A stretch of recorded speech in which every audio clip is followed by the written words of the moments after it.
So hello everyone. आज का हमारा टॉपिक जो हमने कल कवर किया था कैश फ्लो स्टेटमेंट, उसी से रिलेटेड हम एमसीक्यू करने वाले हैं। अब यहाँ मेरा एमसीक्यू करवाने का जो तरीका थोड़ा सा डिफरेंट मैंने चूज़ किया। कुछ इम्पोर्टेंट क्वेश्चंस जो हमेशा एग्जाम्स में पूछे जाते हैं, वहाँ से मैंने एनालिसिस करके कुछ क्वेश्चन आपके लिए रेडी किए।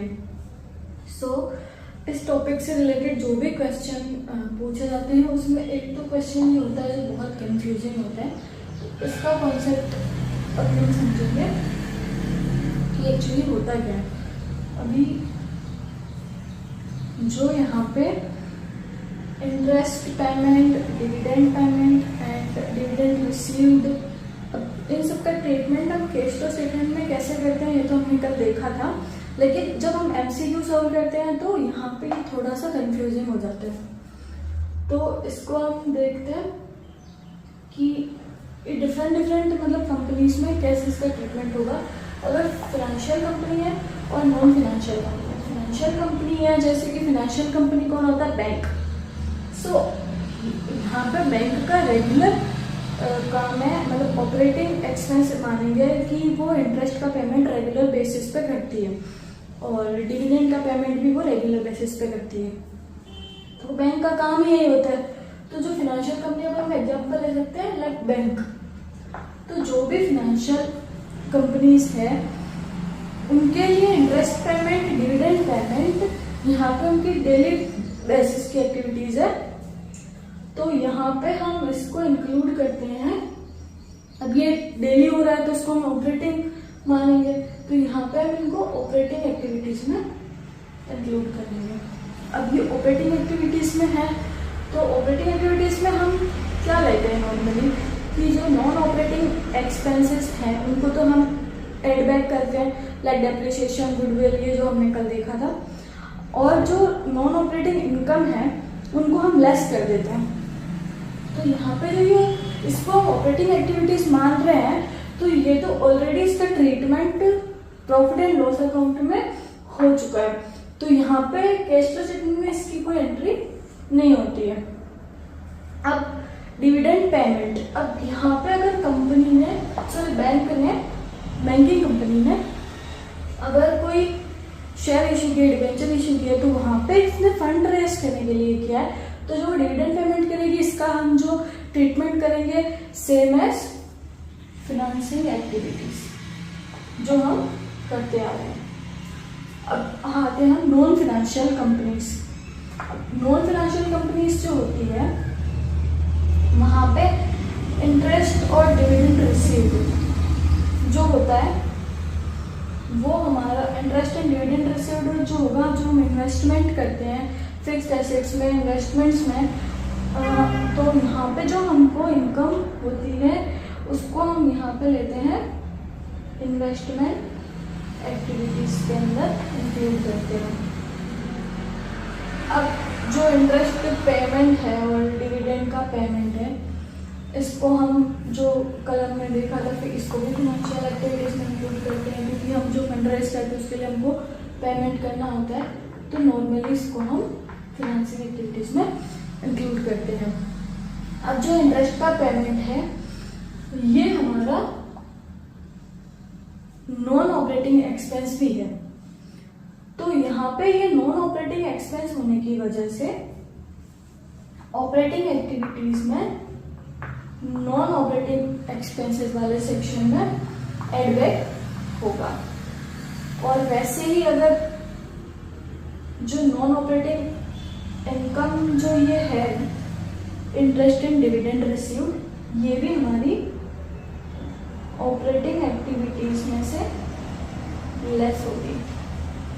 और जो ये डिविडेंड का पेमेंट है ये भी हमारा नॉन ऑपरेटिंग एक्सपेंस है, तो उसको भी नॉन ऑपरेटिंग एक्सपेंस मान के ऑपरेटिंग एक्टिविटीज में एड करेंगे। तो यहाँ से अगर इंटरेस्ट पेमेंट से, डिविडेंड पेमेंट से जो भी क्वेश्चन आते हैं, एक क्वेश्चन तो ऐसा बनता है कि जो फाइनेंशियल कंपनी है उसमें हम इंटरेस्ट, डिविडेंड पेमेंट को, डिविडेंड रिसीव्ड को और इंटरेस्ट रिसीव्ड को कौन सी एक्टिविटीज में शामिल करते हैं। तो यहाँ पे इंटरेस्ट रिसीव्ड और डिविडेंड रिसीव्ड को तो ऑपरेटिंग एक्टिविटीज में लेंगे, और जो डिविडेंड पेमेंट होगा उसको हम लेंगे फाइनेंसिंग एक्टिविटीज में।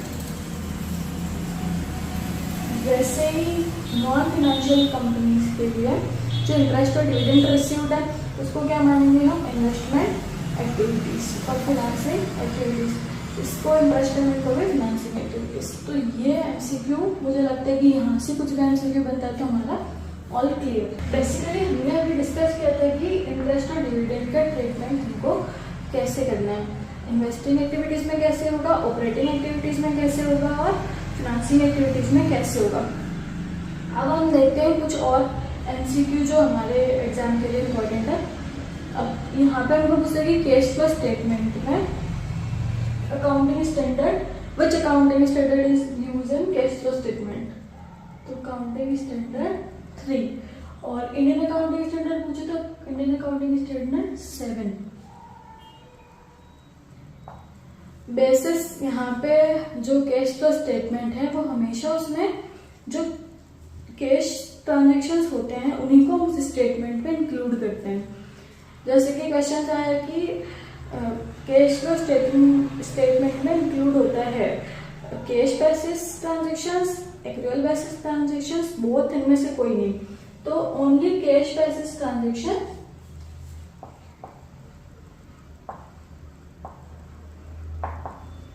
Only cash basis transactions. जो कैश फ्लो स्टेटमेंट है इसको हम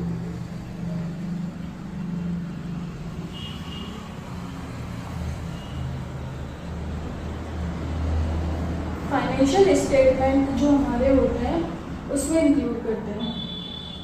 अब जो कैश एंड कैश इक्विवेलेंट्स है इसको तो मैंने कल भी बताया क्या क्या होता है। इसमें पूछ रहे थे कि किसको हम कैश एंड कैश इक्विवेलेंट्स में इंक्लूड नहीं करते हैं, किसको करते हैं, तो cash balance, bank balance, marketable securities, commercial papers, ऐसे जो भी है वो सारे कैश एंड कैश इक्विवेलेंट्स में इंक्लूड करते हैं। अब cash flow from operating activities का ट्रीटमेंट मैंने बताया था कल कि हमको कैसे करना है। अब यहाँ पे स्टॉक का ट्रीटमेंट माना कि स्टॉक इंक्रीज है स्टॉक, इसको हम कैसे ट्रीट करेंगे। स्टॉक हमारा क्या होता है, स्टॉक हमारा होता है current assets. Increase in current assets को हम ऑपरेटिंग एक्टिविटीज में लेस करते हैं। अगर इंक्रीज हो रहा है तो हमको उसमें लेस करना पड़ेगा। कल मैंने बताया था कि इसमें नेगेटिव रिलेशन होता है।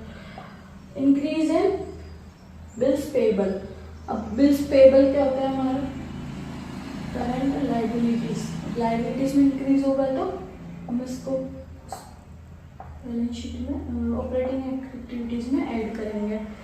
डिक्रीज इन क्रेडिटर्स, ये भी हमारा करंट लाइबिलिटीज है, करंट लाइबिलिटीज में डिक्रीज होगा तो इसको हम लेस करेंगे, ऑपरेटिंग एक्टिविटीज में से लेस करेंगे। अब increase in debtors current assets है, इसमें इंक्रीजमेंट हो रहा है तो इसको भी हम ऑपरेटिंग एक्टिविटीज में से लेस करेंगे। तो ऑपरेटिंग एक्टिविटीज में जो क्वेश्चन बनता है cash flow from operating activities का, उसमें से पूछते हैं कि किससे हमारा कैश का इनफ्लो बढ़ रहा है, किससे हमारा कैश का इनफ्लो हो रहा है, किससे हमारा कैश का आउटफ्लो हो रहा है, कैश का बैलेंस बढ़ रहा है, कैश का बैलेंस कम हो रहा है, और किसको हम ऑपरेटिंग एक्टिविटीज में इंक्लूड करेंगे, किसको नहीं करेंगे। जैसे कि 3 ऑपरेटिंग एक्टिविटीज के ऑप्शन है और एक फाइनेंसिंग एक्टिविटीज का, हमको उसमें सेलेक्ट करना है ऑपरेटिंग का कौन सा है, फाइनेंसिंग का कौन सा है। अब ये कंपल्सरी किसके लिए, जो लिस्टेड कंपनी होती है स्टॉक एक्सचेंज में उसके लिए ये कंपल्सरी है बनाना। अब लिस्टेड कंपनी जिसका टर्नओवर 50 करोड़ या इससे ज्यादा है, इसके लिए बनाना कंपल्सरी है। अब कैश इनफ्लो और कैश आउटफ्लो क्या होता है, जैसे अगर हमारा इंक्रीज इन क्रेडिटर्स है, इंक्रीज इन क्रेडिटर्स वो ही चीज है यहाँ पे, इंक्रीज इन क्रेडिटर्स हमारा करंट लाइबिलिटीज इंक्रीज हो रही है तो हम उसको कैश हमारे पास आएगा तो हम उसको बोलेंगे कैश का इनफ्लो हो गया। वैसे अगर हमारे करंट एसेट्स इंक्रीज हो रही है तो हमारा कैश का आउटफ्लो आउटफ्लो होगा यहाँ पे। करंट एसेट्स इंक्रीज हो रही है तो कैश का आउटफ्लो होगा। Prepaid expense is also current assets increase होगी तो कैश का आउटफ्लो होगा। रिडम्पशन ऑफ डिवेंचर, अच्छे से यहाँ पे ऐसे ऑप्शन दे देते हैं कि किसको हम ऑपरेटिंग एक्टिविटीज में इंक्लूड करेंगे। रिडम्पशन ऑफ डिवेंचर किसका पार्ट है? रिडम्पशन ऑफ डिवेंचर तो फाइनेंसिंग एक्टिविटीज का पार्ट है। जो हमने डिवेंचर इशू किया उनको हम रिडम्पशन कर रहे हैं। डिविडेंड पेमेंट और dividend received, dividend payment and dividend received जो नॉर्मली फाइनेंसिंग एक्टिविटीज का पार्ट होता है, लेकिन